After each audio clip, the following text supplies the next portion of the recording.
Desturluk yetim alın, köpeğin içi dolun.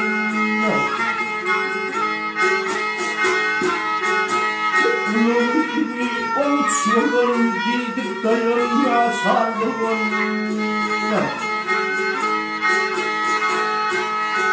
Vah ağlan da öpüye ağlan, kefirliğe bağrımda ağlan.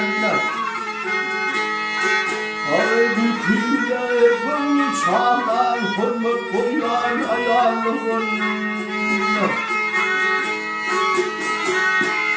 Ağzım olma farecek, hiç haçan hor etmeyecek, hiç vakit hor etmeyecek.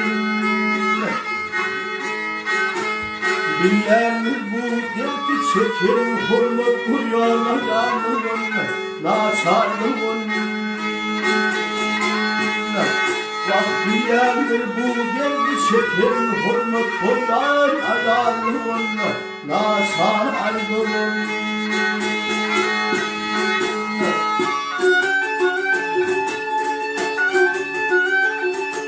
Alha gizledim ben, gizledim ben, gidilir bir ölüm ben, gidilir bir ölüm ben. Uyurluk değil, yırtık değil ben, hürmet koyan ayağımın. Ağırlarlar gülüşümü, arkadadır ağırlı, arkadadır ağırlı. Vaktim çıkman ayağımın, bildim falan ayağımın, naçarlığın.